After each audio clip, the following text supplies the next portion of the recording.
उद्यमियों धुले में निवेश करें और उद्योग के लिए आवश्यक सभी सुविधाएं प्रदान करने के लिए राज्य सरकार आपके साथ खड़ी रहेगी।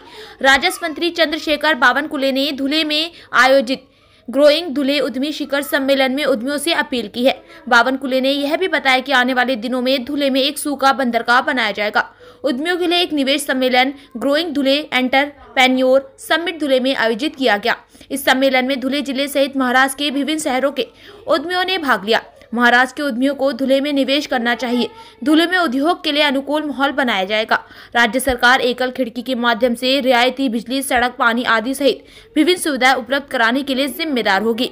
बावनकुले ने यह भी स्पष्ट किया है कि राज्य सरकार उद्यमियों के साथ खड़ी है और किसी भी प्रकार की गुंडागर्दी या उत्पीड़न बर्दाश्त नहीं किया जाएगा। इस अवसर पर राजस्व मंत्री चंद्रशेखर बावनकुले, पालक मंत्री जय कुमार रावल, खा डॉक्टर शोभा बच्चाव, विधायक अनूप अग्रवाल, विधायक मंजुला गावित, विधायक काशीराम पावरा, जिला कलेक्टर जितेंद्र पापलकर, जिला पुलिस अधीक्षक श्रीकांत धीवरे सहित बड़ी संख्या में विभिन्न क्षेत्रों के उद्यमी उपस्थित थे।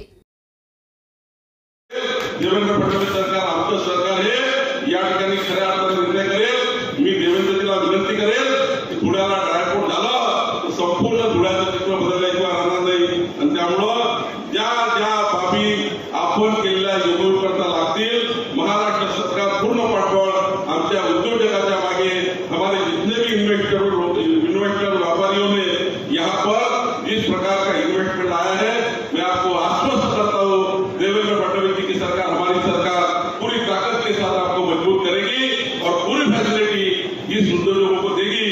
जो जो करना चाहे, एक आध बार मंत्रिमंडल से जाना पड़ा तो मंत्रिमंडल में जाएंगे, लेकिन आपकी सारी फैसिलिटी हम देंगे।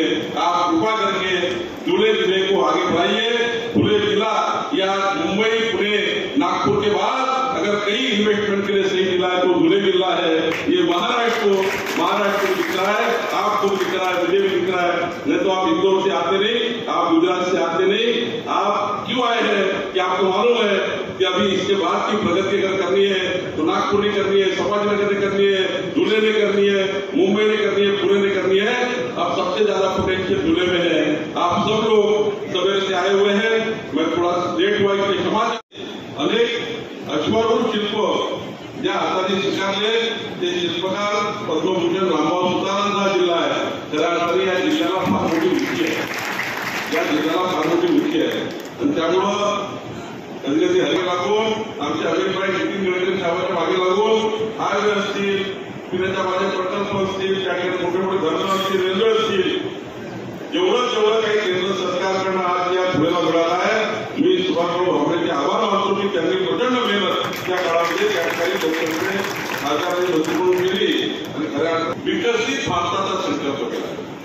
माननीय मोदीजींनी 2047 पर्यंत भारत हे जगातला सर्वोत्तम देश होईल, जगातल्या सर्वात मोठा उद्योजकता निर्माण करणारा देश होईल, आमच्या देशामध्ये प्रचंड ताकद निर्माण होईल, हे कुणाच्या भरोसा म्हटलं असेल तर आपण ज्या धुळ्यामध्ये उद्योग टाकताय ना, आपण एवढं केल्या ना, असे संपूर्ण भारतामध्ये ज्या पद्धतीने इन्व्हेस्टमेंट येत आहे त्याच्या आधारावर मोदीजींनी विकसित भारताचा संकल्प केला आणि या विकसित संस्थान म्हणजे उद्याचं उच्च शिक्षण घेतलेले मुलं मुली हे जे मानव संसाधन आहे आणि तुमच्यासारख्या उद्योजकांनी तयार केलेल्या वस्तू आहेत, या वस्तू झोपडपट्ट्यापासून झोपडपट्ट्या गरजा पडतात, त्या वस्तूंचं संपूर्ण जगामध्ये एकच देश, या जगामध्ये संपूर्ण देशाला चालवणारा त्या देशाचं नाव आहे भारत देश आणि म्हणून प्रधानमंत्री मोदीजींनी म्हटलंय विकसित भारत हा 2047 पर्यंत झाल्याशिवाय राहणार नाही।